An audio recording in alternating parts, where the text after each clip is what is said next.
Queridos amigos, amigas, muy buenos días, muchas gracias por acompañarnos una vez más. Como ya le dijimos en el programa pasado, el martes sesionó la Asamblea General, allí analizó el informe y memoria de la gestión del Gobierno Nacional correspondiente al tercer periodo de esta 47ª legislatura, es decir, lo actuado por el Gobierno durante el año pasado. Entiendo que si bien ese periodo que debemos analizar, según lo mandata la Constitución, en sus artículos 168 y 177, no podemos dejar de recordar los dichos del presidente el día que asumió, porque ese día el presidente marcó objetivos, marcó una línea de trabajo a realizar, marcó prioridades. Tenemos que recordar que el presidente dijo que ya electo iba a tratar de que no lo distraiga, que fue mandatado para la tarea. No en vano decía, el otro sobrenombre de los presidentes es mandatario. Por lo tanto, quedó claro que él entendía que su tarea era hacer. También dijo que la deuda con el sistema carcelario es enorme, que las cárceles no deben ser un instrumento de mortificación. Siguió en parte de su oratoria diciendo, ¿cuánta deuda tenemos con la Constitución, ya que con naturalidad la desobedecemos? También dijo que le gustaría pensar que ese primer día, el primer día de su mandato, fuera el primero de un gobierno de 30 años, e hizo énfasis en lo que él consideraba los principales temas como educación, infraestructura, matriz energética, seguridad nacional. En conclusión, yo creo que más claro es imposible. Este fue el orden de prioridades que el presidente en su discurso, su primer día de trabajo, marcó, dijo. Sin embargo, evidentemente son los temas que más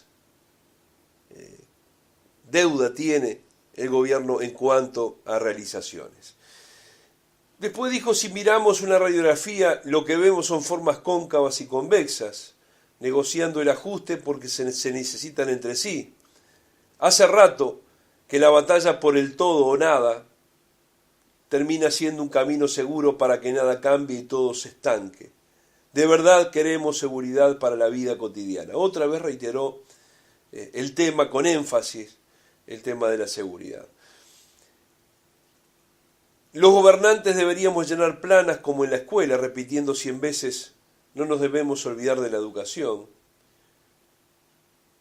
Y hasta aquí yo creo que queda claro cuáles eran las prioridades del presidente, en lo que entendía que deberían poner todo su esfuerzo el gobierno nacional, un gobierno con muy buen presupuesto, con mayorías parlamentarias que hacían depender muy poco de la oposición. Por lo tanto, un camino expedito para hacer prácticamente lo que se quisiera. Y nos preguntamos entonces, ¿qué deberíamos haber esperado de este informe que el gobierno le envía a la Asamblea General sobre la gestión realizada? Creo que cierto éxito, por lo menos en algunos de los temas en los cuales el presidente consideraba, y seguramente así sigue pensando, son fundamentales para nuestro país. Hoy no podemos, lógicamente, por falta de tiempo, analizarlos todos, pero yo quiero hacer algunas consideraciones sobre uno de ellos, porque lo creo fundamental y además, por mi condición de integrante de la Comisión de Educación y Cultura de la Cámara de Diputados, quiero hacerlo. Pero además debo hacerlo porque ustedes recordarán que el presidente en ese discurso fue recurrente con este tema y nosotros realmente nos llenamos de alegría, aplaudimos cuando lo mencionó, cuando hizo énfasis en él, nos llenamos de expectativa porque compartimos además esa misma idea. Y ayer, hoy, en estos últimos días, se ha insistido mucho, se ha hablado mucho de un modelo exitoso de educación en el Uruguay. ha tenido inclusive repercusión internacional, por conocerlo el Papa Francisco, a ese modelo en nuestro país. Y ante la visita de uno de sus referentes, el padre Gonzalo Aemilius, mencionó que el padre Aemilius era uno de los referentes, lo dijo el Papa, de un modelo educativo realmente exitoso que se llama Liceo Jubilar. O sea que hasta en Roma el propio Papa hizo público el éxito que está teniendo ese modelo realmente destacado de la educación nacional. Y resulta que en este Uruguay tan laico, que tradicionalmente ha practicado el laicismo, donde hasta el presidente entendió que no debía ir a la asunción del nuevo pontífice porque él no es creyente y la iglesia no tiene nada que ver con el Estado, en este Uruguay el mejor y más exitoso modelo de educación en una institución es católica. Entonces, nos tenemos que hacer una pregunta, yo creo que con respuesta bastante lógica. ¿Cuál ha sido el rol del Estado en este tema en cuanto a su responsabilidad pública en materia de educación? Yo estoy seguro que el presidente Mujica no debe sentirse muy cómodo al evaluar los avances en materia de educación. Fíjense que más de 2.000 millones de dólares anuales invertimos en educación. 2.000 millones de dólares anuales.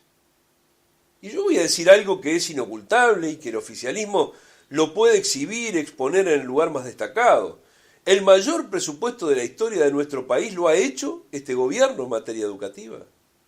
Es decir, el esfuerzo económico hecho por todos los uruguayos a través del pago de impuestos, de los cuales un porcentaje importante el gobierno destina a través de la ley de presupuesto de educación, es una realidad. Por lo tanto, se debe destacar.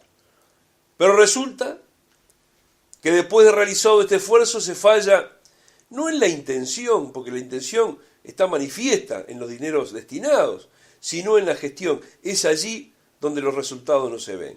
Es allí donde aparece la gran responsabilidad de este gobierno. En el hecho de no poner en los cargos de semejante responsabilidad e inversión a los mejores, a los más aptos para dirigir los equipos y para transformar los malos resultados en eficientes. La decisión del presidente de mejorar la educación se reflejó en el gasto realizado, pero luego la gestión ha sido un fracaso y no tiene el gobierno que enojarse con la oposición por esta crítica, porque en realidad el resultado educativo es muy malo, pero además el fracaso es más rotundo, porque el recurso económico existe, se votó. Porque digamos que si no existiera se podría haber lo que se dijo ya tantas veces. Hicimos lo que pudimos, pero la plata no nos dio para hacer más. Pero esa respuesta, evidentemente, con semejante presupuesto, no la pueden dar. Y yo creo que hay que mirarse en el espejo y preguntarse qué se ha hecho por transformar el sistema educativo. Preguntarse cómo es posible que en el segundo periodo ya de gobierno del Frente Amplio, ya en el año 2013, ya ha transcurrido más de la mitad de esta gestión, ¿cómo puede ser que el mejor ejemplo de una buena educación sea un liceo católico, privado y gratuito y no el aparato público estatal? ¿Qué homenaje le estamos haciendo a la educación laica, gratuita y obligatoria con estos resultados? Pero además secundaria dice públicamente que ellos no pueden aplicar el modelo de jubilar.